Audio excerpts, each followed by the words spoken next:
Well, it's time to start. I'll tell you something about the three teachers. We can never remember what time we end, but I talked to Scott this morning. He advised me, so I'll be on top. Thank all of you for being here. This is our last class period. We have the Alvarez's visiting with us and some in-laws. No, Caitlin's parents here, so we're just glad to have everyone here. Some other visitors. We have a lot of visitors out in the auditorium today. I think there's been an out-migration from Jefferson County. There are a bunch of people from Jefferson County here. They're staying at the lake, so they're here. We're going to have a prayer in a minute. First, let me say how much I've enjoyed being in here, and I appreciate what all of you have contributed to the class. It's just been a really great experience for me, and I appreciate what you've done. Randy out of town, Scott, do you know? He's not here anyway. On behalf of yourself and Randy, you want to say anything? I've enjoyed the class as well. Enjoyed teaching with my co-teachers. And just really encourage everybody to take what we talked about and apply it. Otherwise, it's not very good. Yeah, if you don't use it. Now, you can raise some question about the validity of what some of us have taught, but if it's from the Word, you can't do that. So thank all of you for being here, and we're going to be kind of busy today because I didn't get as much covered Wednesday night as I hoped to. For those who were not here Wednesday night, we started the first of two lessons on threats to the home, and we're going to finish that up today, one way or the other. And appreciate your thoughts at certain points, and we'll have opportunities to discuss these various threats. And I'm going to tell Chad and one or two others of you when we get to the social media. I don't have anything on the outline about that, and I'm not going to say anything about it, but we had that weekend with Ben and Bill. Well, for the younger people, I'm going to ask you all to tell us a little bit about what they suggested about that, Scott, and the rest of you who were there. So again, we're glad to have all of you here, and we're going to begin with a prayer by Brother Dunn. Thank you, Brother Dunn. As we think about threats to the home, we covered several of these on Wednesday night. I'm just going to mention what they were for those who were not here, and then we'll take up the ones that are on the sheet that we haven't mentioned. Obviously, anybody who has lived very long, either as a child or as a parent or as a mate, will realize that good morning, that there are a lot of threats that we deal with. Rose and I were talking yesterday with a parent by phone, and I thought about this class. This person's children are teenagers, and not that that's any kind of a problem with anyone, but he was talking about some things they were dealing with, and the good thing about that, there were no moral issues in it, but there were just those stresses and strains that come along with trying to help a teenager no longer be a teenager. And sometimes that happens when you get in your 20s, and sometimes it's later than that. Occasionally there'll be somebody who gets over that before they're 20, but so many of us it took longer than that. So I thought about this class when we were talking about that. The threats that we have talked about rather, I'll just sort of review quickly. The first one we talked about was the sinful world in which we find ourselves, and I assume no one needs an explanation of that. I would again cite something I did then in John chapter 17, where Christ is with his apostles, and he prays. That's where he does three prayers. He prays for himself, he prays for his apostles, and he prays then for those of us who become Christians after that period of time. And one of the things he prayed to God on behalf of his apostles is that he would keep them from evil. Well, I would tell you that if that was appropriate then, it's certainly appropriate now. The second thing we looked at was the fast-paced lifestyle that we find ourselves in. And again, I'm not going to go over all these, I just want to cite them. And then the next one was materialism. And I had one or two comments after class that thought I went overboard by making light of your vehicles. I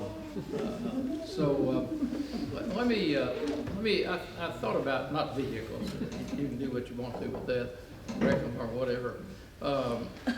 but if you wreck them, they're not nearly as valuable as they were, so you know, it diminishes the value. The two who mentioned are sitting side by side today, and I won't look toward them, so I think they're here to gang up on me. But anyway, it occurred to me, for me, and you can do what you want to with it, but for me, I think my challenge is facing things like the fast-paced lifestyle and facing materialism. For me, my goal is to approach serving God with the same kind of vigor and the same kind of enthusiasm I have for those physical kinds of things.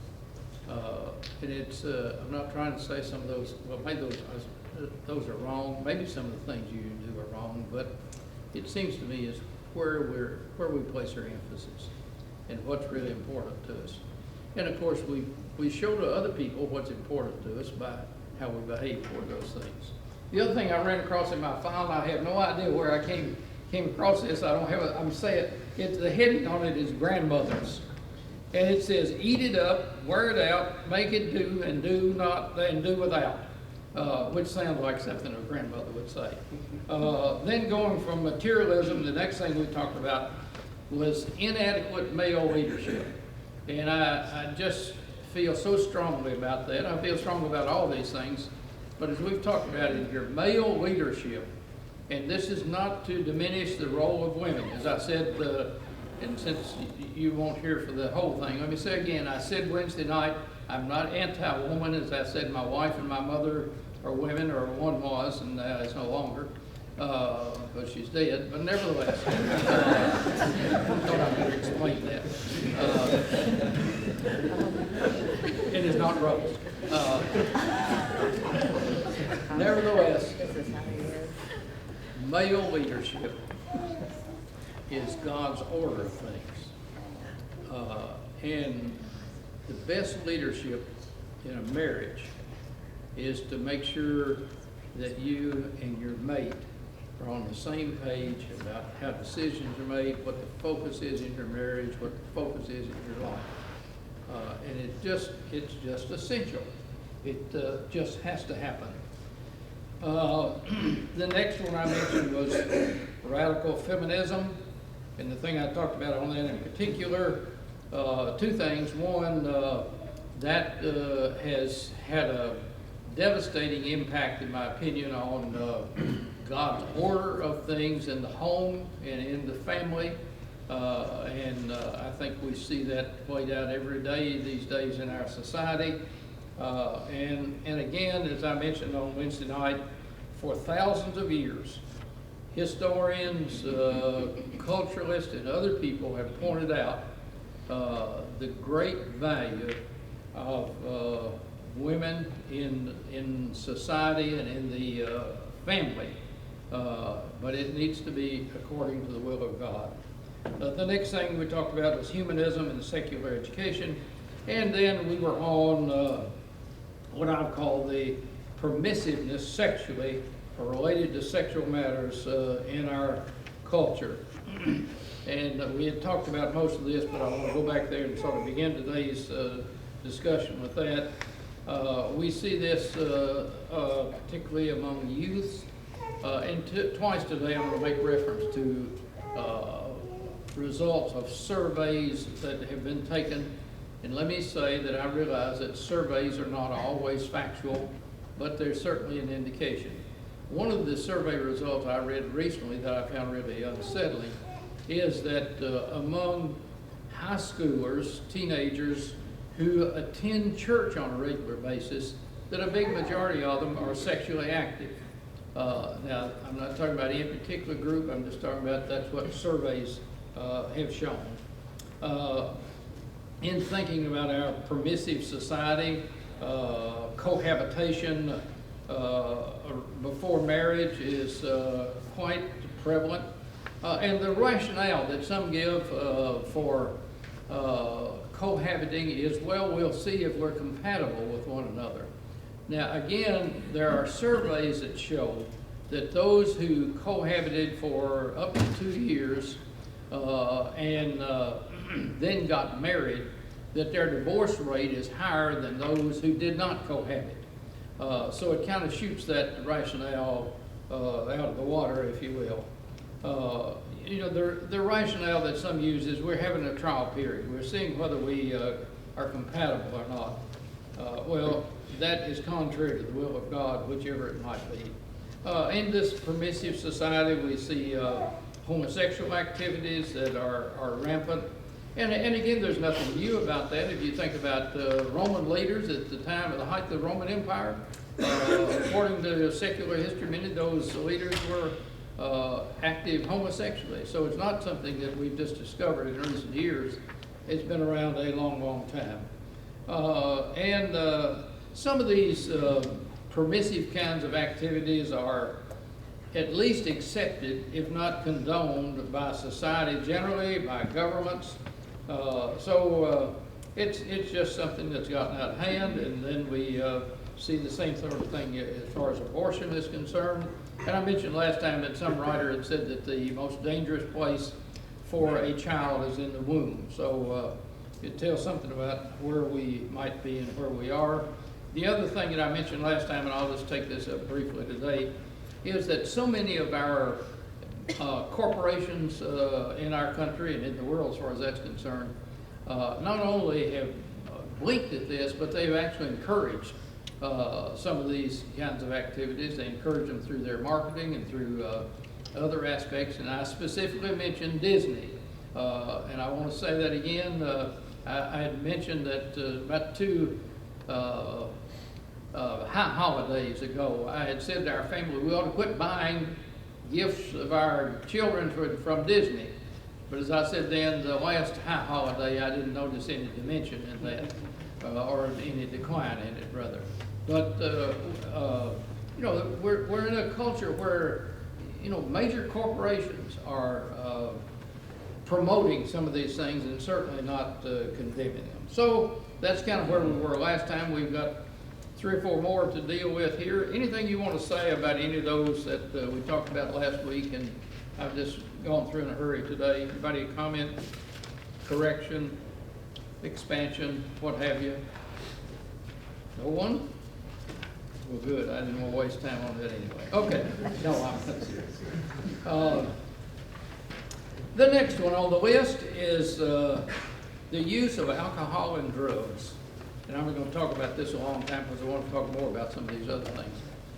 You know, you only need to listen to the local news to see the impact of that. In 1 Peter chapter 4, beginning in verse 3, if you want to turn there, it sort of reminds us of this. Peter wrote, 1 Peter chapter 4 and verse 3, for we have spent enough of our past lifetime in doing the will of the Gentiles, when we walk in lewdness, lust, drunkenness, revelries, drinking parties, and abominable idolatries. In regard to these, they think it strange that you do not run with them in the same flood of dissipation, speaking evil of you. So, you know, this is not a new thing. I do think regarding alcohol and drugs, that from what I see and talking with other people, that the impact of drugs has probably exceeded that of alcohol. And if you talk with law enforcement people, they will certainly tell you that. A friend of mine is head of the local drug enforcement area, and the stories that he can tell you about what's going on with drugs in our society is just shocking. We get a touch of that. The people in the medical field know about that, to say nothing about people who are in law enforcement. I guess all I got to say about that is don't do it, and Scott wants to. I would just say one thing. When I've taught the college class in the past, we spend a class on this, and one of the biggest myths is that today wine is the same as it was back during biblical times. They did not have the distillation process, and even then they were cutting it to the point that it does not resemble at all, and that's a myth that people use today to fall prey to it. In case I didn't hear that, Scott made the point about the wine that we used in biblical times, and the wine today is quite different. Ours is more stronger. How's that? And one of the reason we mention that is one of the things that happens is, well, they drink wine in biblical times. So why can't we do that? So yeah, good point, Scott. Anybody else on that? Yes, sir. Just how much of a problem it is. I have on my phone, I get all notifications from the fire department of all runs, and constantly, even as I'm sitting in church, my watch is buzzing, and it's medical assist or this kind of stuff. And just now, this very moment, one came through for a suicidal subject here in town, so on and so forth. And it's often that I'm sitting in church and I get a notification of, subject passed out, Narcan's administered, and those kinds of things. And we don't see it among this group of people, I don't think. But in the community around us, it's daily, all the time. And what a problem it is. And the easiest thing is to just never touch it the first time. And for parents, I think one of the questions is, at what point in the age of a child do you begin to try to explain these kinds of things to them? And it's not just explaining to them what's wrong with the substance abuse, but, well, as we had the Lord's Supper this morning, it's your body. Your body is the temple of God. There's so many things there. Anything else, anybody? Then the next thing, and there are two in here that I want to spend some time on. Then the next one is social media. And as I said earlier, May or whenever it was, Bill Sanchez and Dan King, there was a Dan King in another life. Ben was here and they did the programs to young people. What did they say to young people about how to deal with social media?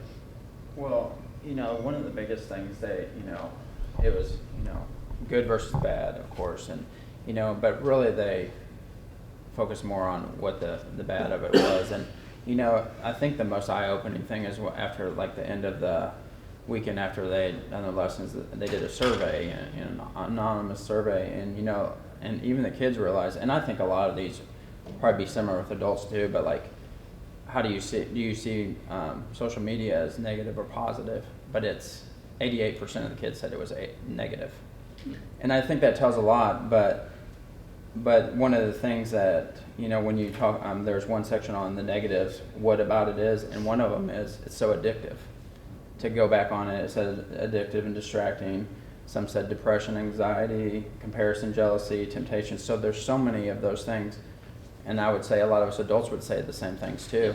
And it sucks you right back in, and it's just in scrolling. But, then they focus on, there's positives too. What, can you make some of those changes away from the negatives and do the positives? And, so many kids said, I use it for Bible, Devo, singing, and encouraging others. And, and that was a lot of the focus too. And how can you change? But, a lot of those kids after that weekend said, hey, I'm gonna make some changes. I see where I need to. And, but it was just, I think the biggest thing is the addictiveness. Scott, you want to add anything to that? Anybody else? Yes. I'll say something about Snapchat. Okay. We're seeing a lot of that issue in law enforcement. We're seeing a lot of issue with Snapchat because that platform allows you to share group messages and whatnot, and the content that you share on there disappears before parents have a chance to. So if you're allowing your teenager or whatever to have Snapchat and you think you're going to go back and look at what they're talking about later, you can't because it's already gone. And so these teenagers are getting on Snapchat, these big group chats, and talking about all kinds of things that they have no business talking about and doing. And then by the time the parents get a hold of it, it's gone. And law enforcement as well, we can't get those things back. And so it's really been difficult for us. And this summer, the middle school group has really become more of an issue for us than ever before. Yep. So middle school kids are out running around doing things with their phones more and more that we used to see out of the high school kids. Well, and going back to your thing about adults, I'm not on Snapchat, I'm not on a lot of things, but I have, Rose will tell you, if I can't find my phone, I'm almost in withdrawals, because that's kind of my lifeline. That's how I keep in touch with everyone. The point about that being is, if you say to your kids, well, you're addicted to that phone, they can probably say to you, and so are you. But it's from a different use, hopefully, but anyway, that's the point. Okay, anything else you want to say about that? Obviously, that's a threat. Paul. I'm sorry. I would say that as a child, to give them something addictive and Yeah. then have them choose whether or not that is appropriate for them, or if they can pull out of that, that would be kind of naive as a parent. That's our place. As an adult, that's different. As a Yeah. child, if it's addictive, then that's something that has to be considered as a responsibility to us. I agree with that, but my point is about the adults. People see me with my phone all the time. So what's wrong with him? Anyway, that is a major kind of thing, and you all know this, and I don't know what I have views about it, but I don't know what's the right time for a teenager to have a phone. In my opinion, it'd have to be at least a teenager, but that's your decision, not mine. So there are a lot of things in that to look at. Anything else? The next thing I want to talk about for about 5 minutes maybe has to do, and you may think, well, that's not a problem for me, and I hope that's true with all of you. But the next thing I want to talk about is the next thing on the list, and the next thing on there is entitled Extramarital Relationships. 3 or 4 things about this. And you may think again, we're Christians and that's not a problem. This is what's referred to as an affair, which is kind of interesting. An extramarital relationship gets to have an affair. We have a view about that word. It's unfaithfulness, it's adultery. Somebody's written, adultery is treason in that it makes war on marriage. Extramarital affairs, I think, are sometimes an escape from reality. It begins with somebody feeling lonely, somebody feels isolated, even though they have a mate in the home, and they're searching for fulfillment and needs outside of marriage. These affairs are sexual, they're sometimes career, sometimes they're seeking self-satisfaction. Again, hopefully this is not an issue for anybody here, but we need to be really careful about it. And there are about a half a dozen things that I want to mention in that regard that I think we should pay attention to in case we are tempted in that regard. First of all, a lot of times these things begin very innocently. Sometimes there is somebody on the hunt, but most of the time these are innocent kinds of things. And frequently, emotional adultery comes before physical adultery. So stay away from situations that would lead to involvement. Sometimes it's in the work site, it's in school, or wherever it might be. And a husband or a wife may say to somebody of the opposite sex, well, my wife doesn't understand me, or my husband doesn't understand me. And they are not necessarily trying to promote anything, it's just where they are. So if you find yourself being attracted to another person of the opposite gender, think about these things. First of all, know your boundaries and stay within the boundaries. And if you're married, you had taken a vow that said, I'm married to you and you only for the rest of my life. So that's a boundary. You know what the boundaries are. Number 2, realize the power of the eyes. The eyes, to me, are the windows of the soul. And do not hold eye contact with somebody like that too long. Watch what you watch. You remember Job in Job chapter 31 and verse 1, and I will cite the NIV translation. He said, I made a covenant with my eyes not to look lustfully at a girl. Number 3, beware of isolation and concealment. Sometimes you won't talk with your mate about something that you might talk with somebody of the opposite sex. Number 4, if that's what it is, extinguish any chemical reactions that you may have begun with somebody else.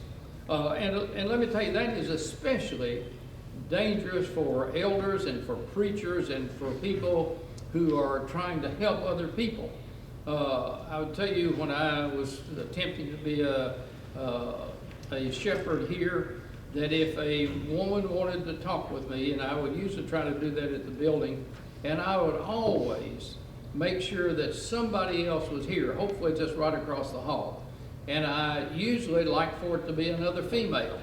Now, it's not that I thought, well, I'm such an overwhelming and attractive person that is temptation. But these are sometimes things that happen innocently, and you just cannot be too careful about that.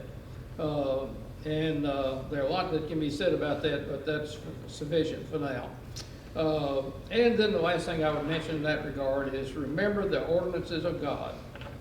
And it's important to love God and to fear God. I read where somebody wrote that a secret sin on earth is an open scandal in heaven. And the reason I mention that here is sometimes, you think, well, I can do this and nobody's going to know anything about it. And usually the things you think nobody knows anything about, everybody knows something about. So in the interest of time, I'll probably cut that off, but it is such a danger point as far as getting into an extramarital relationship. And once you get in, it's hard to get out. A lot of times those things begin innocently, and they end up creating victims. So any comments about that? Any confessions? No, any comments? No one? Then the last topic this morning has to do with divorce. And on the handout that I provided, there are a lot of scriptures there, some of which I will get to and some I will not. These are, this is such a pervasive thing in our society today. If you think about, again, going back to the surveys, and if you think about our history, I have frequently in here talked about when I was a kid, and I know you think, well, yeah, but that was so long ago, and it was. But when I was a kid, I remember someone in our neighborhood knowing someone who had been divorced, and adults would not talk about that other than just kind of privately with one another. I didn't know what a divorce was probably, but I knew that it wasn't a good thing. This I'm going to use as an analogy of you, as a kid, hearing a word and not knowing what it meant. Back when I was growing up, and this is I'm on a slippery slope on this one. Where I grew up, everybody was a member of the Democratic Party. And it so happened that my parents had a mixed marriage. My mother came from a Republican family, my dad came from a Democratic family. And I would hear my grandfather Cook talk about Republicans. I had no idea what a Republican was, but the way he talked about it, I was sure that was something I would never want to be. Well, I'd say all that to tell you that kids hear words that they attach some kind of a connotation to that may not even be correct, but it's how the parents have conveyed it. Well, that's the way it was with divorce when I was a kid. I really didn't know what divorce was, but it was not a good thing, I knew, because of what people were saying about it in our community. And again, I did not know anyone who had been divorced. And now, the statistics on divorce, and I don't know how many of you have looked at that, it is absolutely astounding what has happened in our culture in the last 20 to 30 years with regard to divorce. I mean, it's just overwhelming as far as marriages are concerned. So, what is there to say about that? Well, on your handout, there are several passages, and I want to read some of these with you. First, let's go to Matthew 5. Now, several of these passages are going to have to do with things that Christ had to say. And Matthew 5 is an example of that. Matthew 5 and verse 31. And again, some of these passages have to do with the Pharisees posing a question, and that those questions sometimes really relate to what had been the practice. Because if you remember, Moses had given some, I guess the word I would use, latitude from the law that had been given with regard to divorce. And then, as a result, of the time of Christ, he was asking, the Pharisees were asking some of these questions. So in verse 31 of Matthew 5, or verse 31. Furthermore, it has been said, whoever divorces his wife, let him give her a certificate of divorce. Now that's from the law of Moses. That's going back. So they're saying, you know, or he's saying that was true. Verse 32, he begins with the word, but I say to you that whoever divorces his wife for any reason except sexual immorality causes her to commit adultery, and whoever marries a woman who is divorced commits adultery. So that's, I think, pretty clear. It certainly seemed to be clear as far as that crowd was concerned. But the question comes up again. Turn further to in Matthew to chapter 19. Excuse me. Matthew chapter 19. Now, I know I mentioned, I think last class period, that in our culture in the United States, we have come to the point where we're looking for absolute freedoms. And we see that in abortion, we see that in divorce, because people are saying, well, you know, I don't love her anymore, or I don't love him anymore. That's one of the excuses given by people. Well, the answer to that is, if you love him or her at one point and you don't love him or her in right now, then the point is you should do what? You ought to learn to love him again. Why? Well, two good reasons. God says when you marry somebody, you marry them forever. And secondly, most of us, even though we may not remember it, most of us took a vow. What's the statement in Deuteronomy in the Old Testament say about taking vows? You don't have to vow a vow. This is not the exact wording there, but this is the point. You don't have to vow a vow, but if you vow a vow, you better what? You better keep it. Now, you know, if you don't keep it, in our culture now, Brother Adams is not going to come and handcuff you because you broke that vow. But it's not, it is to the state in some ways, but it's to God. It's before God and man. A lot of times in weddings, don't you all get too nervous about this. A lot of times in weddings, they have a wedding coming up, so you know. A lot of times in weddings, we'll say, whoever's performing a ceremony, before God and man, do you promise? Well, I'm sure it's happened somewhere, but I've never known anybody to say, well, the more I think about that, I'm not sure I want to do that. But we ought not to be flippant about that, because we're taking a vow. And if you take a vow, you better keep it. We are so sometimes serious about keeping the vow in a lot of ways. You know, we vow to a lot of things. You serve on the jury, you raise your hand, you do this. There are a lot of ways where we promise to do things, and we think, well, I've got to do that because I promised that. Well, that same thing through as far as marriage is concerned. And you take that vow. In Matthew 19, beginning in verse 3, and here's where one of the Pharisees asked the question. Pharisees also came to him, testing him and saying to him, is it lawful for a man to divorce his wife for just any reason? Well, would anybody do that? Every day. And the state of Kentucky, like other states several years ago, went to no-fault divorce. And if your mate wants to file against you in the state of Kentucky, what are your options? Bear and grin it. No, it's grin and bear it, isn't it? Anyway, so then in verse 4, Jesus says, have you not read that he who made them in the beginning made them male and female, and said, for this reason a man shall leave his father and his mother and be joined to his wife, and the two shall become one flesh. So then they are no longer two, but one flesh. Therefore what God has joined together, let not man separate, or another translation, not part asunder. They said to him, why then did Moses command him to give us a certificate of divorce and to put her away? Here's what he says. Moses, because of the hardness of your hearts, permitted you to divorce your wives, but from the beginning it was not so. From the very beginning, God did not want that to happen. Malachi chapter 2 says that God, what? Divorce. God hates divorce. Why does God hate divorce?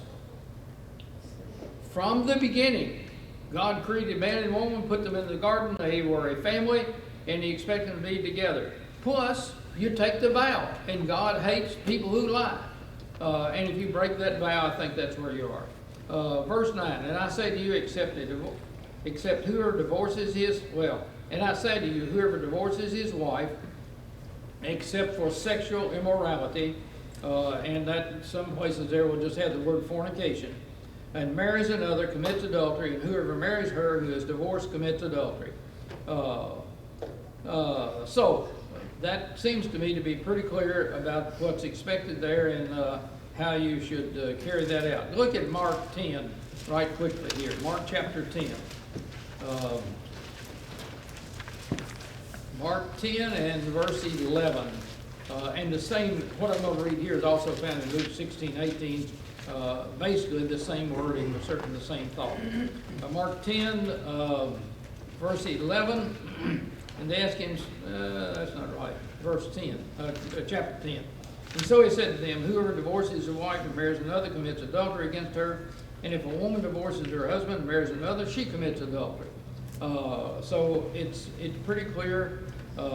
And some people are just tempted to give up on their marriage. I read the other day about a person who was a counselor, a marriage counselor. And he was also a good friend of this husband. And he saw the husband one day, not as a counselor, they were friends. And the husband said to him, well, I've just given up on my wife. He said, she's not this, she's not that, I don't know what all. And the counselor said to him, I want you to promise me you'll do two things. Number one, I want you to take a card and write on that card 10 things about your wife that you appreciate.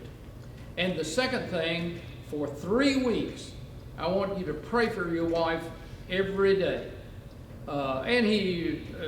Time went on, and so one day he ran into this friend again, and he said, well, how's it going? He said, it is going really great. He said, my wife and I are now communicating, we're doing well. And he said, well, what about your card? He said, oh, I don't have 10 things, I have 15 things on there now. So, I thought that's a really good idea. When you are irritated, aggravated with the one that God links you together, put it on. And you don't have to, I'm not saying you share it with that person, but you write that down. You think about that. When it's not going well, think about that. Divorce is contrary to the will of God, and things that are contrary to the will of God are sins. So we just need to think about that. We've got about 30 seconds. I meant to spend more time on this. Any comment, anything you want to say? Yes, ma'am. I think this is a growing opportunity in the church to be a light to the community. As divorce goes up, those that have faithful marriages and long-lasting marriages are going to become more and more rare and shine. Thank you. I mentioned it here the other day, and it's now up to 27. I've about finished my list. There are 27 couples here at Lost River. Now, this is where both are still living. There are 27 couples here that have been married 50 years or more. And that says something about the forgiving nature of wives, I guess. Before the bell rings, what else you want to say? These are serious kinds of matters, as you all know. It's serious because, and the last thing I'll say about divorce, without going into much detail because it deserves a lot, divorce is a costly matter. And I'm not talking about the legal fee. I'm talking about the impact that divorce has on families, the impact that it has on children, the impact it has on the two parties to divorce. And then, it gets into who can, who cannot marry, and all those things that are really, really difficult kinds of things. So, what else you want to say? Thank you, Paul. Yes, sir. Now, the last thing on the sheet, and I just put it on there, there are antidotes to all of these threats. And just think about what you can do to offset these threats. Thank you all, and this next trimester, there are a lot of classes. Make sure to pick you out a class that meets your needs. Thank you all.